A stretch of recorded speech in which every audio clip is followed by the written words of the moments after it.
There's something quietly devastating about how addiction creeps into our lives. You don't always notice it at first. It's not always a syringe or a bottle. Sometimes, it looks like your 9th scroll on Instagram in under a minute. Sometimes, it's needing someone's text just to feel okay. Sometimes, it's a second episode, then a third, then a season, and it starts to feel normal, until it doesn't. You're not chasing a high anymore. You're escaping a low. And the scary part is, most of us don't even know where that low comes from. And if you asked Swiss psychologist Carl Jung how to treat addiction, he wouldn't start with a detox. He wouldn't even focus on the behavior. He'd ask about your soul. Because Jung believed addiction wasn't the problem. It was the symptom. We live in a world that's dopamine deprived and stimulus obsessed. Our brains are constantly trying to feel better, but they're stuck in a loop. Dopamine, the chemical we associate with motivation and reward, is drying up. Not just because of what we do, but because of what we don't understand about ourselves. Jung called this the disconnection from the self. Not your ego, not your job title. Yourself, the deepest, most integrated version of who you truly are. The part of you that's connected to purpose, creativity, and meaning. Addiction, according to Jung, is a spiritual thirst. A call from the unconscious, not just for relief, but for wholeness. In his words, every form of addiction is bad, no matter whether the narcotic be alcohol or morphine or idealism. What he meant was, the root isn't the substance, it's the emptiness. This is where most modern approaches to addiction fall short. We treat the habit, but we don't meet the human. We patch the leak, but ignore the cracked foundation. Jung believed that lasting healing only comes when we're brave enough to look inward, at the shadow parts of ourselves we've buried, the parts we judge, the parts we fear, the parts that are begging to be seen, not silenced. And if that feels overwhelming, you're not alone. Because here's the truth. The shadow isn't bad. It is repressed energy. And ironically, it's where the healing lives. But here's the amazing part. Wait for it. Jung didn't just leave us with theories. He left a map, a psychological and spiritual toolkit to begin reintegrating what's been lost. Tools that help us understand why the dopamine is gone in the first place, and how to live in a way that naturally restores it. Not by chasing pleasure, but by aligning with purpose. We're going to get into those tools, practical ones, spiritual ones, even ones you can start today. So stay until the end of this video, because what you'll discover isn't just how to treat addiction, it's how to finally understand the part of you that's been calling out through it. And before we continue, if you're someone who loves expanding your mind and exploring the deeper layers of life, make sure to subscribe to Fractal Wisdom so you never miss a moment of this journey inward. So if addiction is the symptom and not the cause, then what's underneath it? Let's talk about dopamine, not as a buzzword, but as a messenger.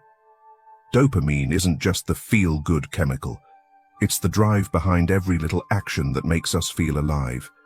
It is motivation, anticipation, and reward. The ping of a message, the first bite of dessert, the warm text that says, "thinking of you." And when you're running low on dopamine, life starts to feel grey, uninspired, and flat. That's when the craving begins. But dopamine depletion doesn't start with Netflix or fast food. It usually starts way earlier. It starts with emotional suppression, with environments where authenticity had a cost, where maybe you had to be the good kid, or the strong one, or the fixer. You learn to push your needs aside, to survive, and in that push, you disconnected from the self.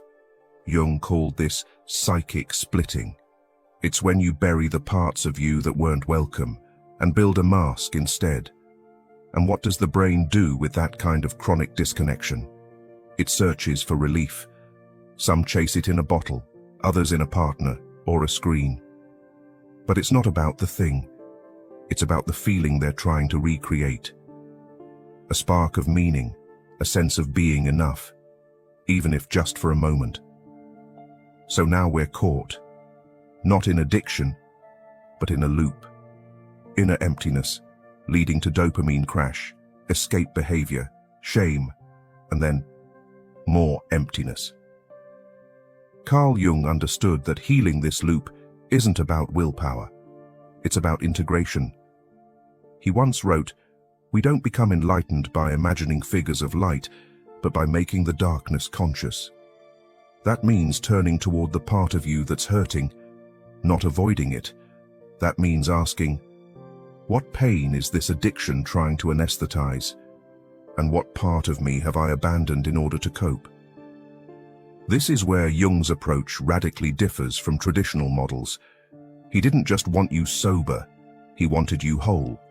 And that wholeness starts with awareness, with seeing the patterns not as failures but as clues, little smoke signals from your unconscious guiding you home. This is why Jung believed dreams were sacred, why symbols and archetypes mattered. They were messages from the parts of ourselves we forgot.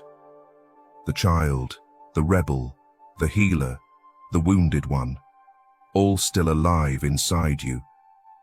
And until we make space for them, we'll keep trying to feel whole through things that were never meant to complete us. But there's good news. Because the moment you stop seeing addiction as a failure and start seeing it as a message, is the moment healing begins. Addiction isn't who you are. It's a coping mechanism your psyche created to protect you from a pain you never got to process. But now, you're ready. You're curious. And that's everything. So let's explore 3 tools, practical, spiritual, and soul-nourishing, that can help you connect with your deeper self and reveal what's really behind those compulsive patterns. These tools aren't about fighting the addiction, they're about listening to it. Tool number 1, shadow work. Carl Jung's most revolutionary idea was the shadow, the hidden part of our psyche where we store everything we've rejected, denied, or judged about ourselves. The anger, the sadness, the jealousy, the fear, even the desire to feel powerful, loved, or seen. These parts don't disappear. They just go underground, and they leak out through our addictions, projections, and patterns. Shadow work is the process of making the unconscious conscious. It's sitting down with yourself and asking, what part of me have I locked away because I thought it was unacceptable? What truth do I not want to look at but desperately need to? You can begin shadow work through journaling. Try asking yourself, if my addiction had a voice, what would it say to me? Write without judgment. Let it speak. You might be surprised how much truth is waiting just beneath the surface. Tool number 2, breath work. Now, Jung never taught breath work, but if he were alive today, he might see it as one of the most direct ways to meet the unconscious, through the body.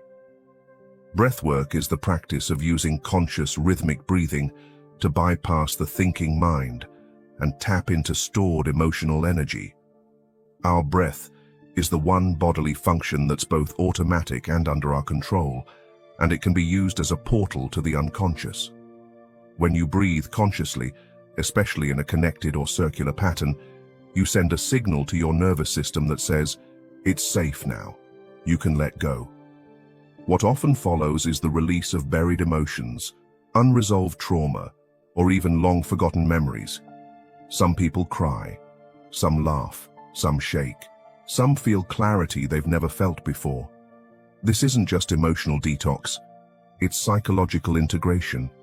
You're clearing the energetic blocks that addiction tried to numb. Addiction numbs, breathwork reveals. Even one session can make you realize the thing you were craving wasn't a substance, it was yourself. Tool number 3, symbolic ritual as a dialogue with the soul. Carl Jung often said, the soul speaks in images. That's why symbols, dreams, and rituals carry such power. They bypass the intellect and speak directly to the unconscious. When we're stuck in addiction, it's not just our habits that are out of sync. It's often our inner world that's been silenced or ignored. Ritual becomes a way to reopen that dialogue. But we're not talking about empty ceremony. We're talking about a conscious act of connection. Here's a powerful symbolic ritual you can try. Find a quiet space and light a candle. Fire is a timeless symbol of purification. Sit with a mirror and look into your own eyes, not to judge, not to criticize, but to witness. Say aloud, I know I've been trying to escape something. I don't fully understand it yet, but I'm here, ready to listen. Write a letter to the part of you that's addicted, not to shame it, but to understand it. Then, fold it up and place it beneath the candle. Let it burn for 15 minutes while you breathe and just stay present. This is less about fixing and more about reconnecting. You're letting your deeper self know you're not alone anymore. So now that we've looked at the symptoms, we've met the shadow and started the work of reconnection. It's time for the real alchemy, the transformation. Because healing addiction isn't just about breaking a habit, it's about becoming someone new, or rather, someone truer. It's about answering the call that addiction was trying to silence all along. This is the path Carl Jung called individuation, the journey of becoming your whole self. Not perfect, not polished, but integrated. You see, most people think healing means returning to who they were before the addiction. But Jung would tell you, that version of you was already split, already disconnected, already suffering. The goal isn't to go back. It's to go through and become the version of you that addiction was pointing you toward. The version of you who feels whole without needing to escape. Let's talk about what that actually looks like in everyday life. Step 1. Create a life that feeds your soul, not just your schedule. Jung believed that most neuroses stemmed from a life not lived. That includes the job that drains you, relationships that numb you, the routine that leaves your spirit unexpressed. You don't heal in a vacuum. You heal in an environment that reflects your truth. So ask yourself, what in my life feeds the addiction, and what feeds my authenticity? Start small. One choice a day, one honest conversation, one creative outlet, one boundary honored. These are not just acts of discipline, they are acts of soul. Step 2. Let meaning replace stimulation. Addiction thrives in a life that is overstimulated and underconnected. We scroll instead of speak. We binge instead of reflect. We consume instead of create. So instead of asking, how do I stop the habit? Ask, what is this craving asking for? Emotionally, spiritually. Replace the dopamine loop with meaning loops. Things like creating art without judging it, sitting with silence and asking yourself what you feel. Reading something that stirs you, not just entertains you. Spending time with people who hold space, not just small talk. When your life becomes a space where your true self is welcome, addiction starts to lose its grip. Step 3. See relapse as a messenger, not a failure. Jung was clear. Healing is not linear. The unconscious doesn't move in straight lines. It spirals, it circles, it repeats patterns until they're truly integrated. Relapse, if it happens, isn't shameful. It is information. It's your psyche saying, you missed something. Let's look again.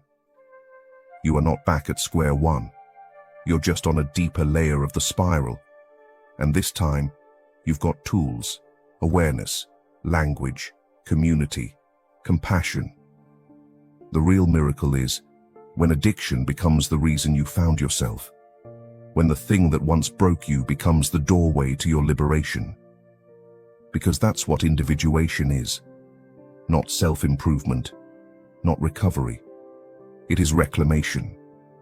The returning of all the lost parts of you. The shadow, the child, the artist, the dreamer, the spiritual seeker, and weaving them into one radiant, coherent life. So if you've been waiting for a sign, this is it. This is the beginning of your return. If this journey has spoken to you, even in a whisper, comment below, "I'm coming home."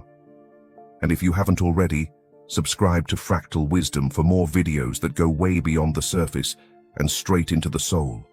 You are not broken, you are becoming. Your real self is waiting.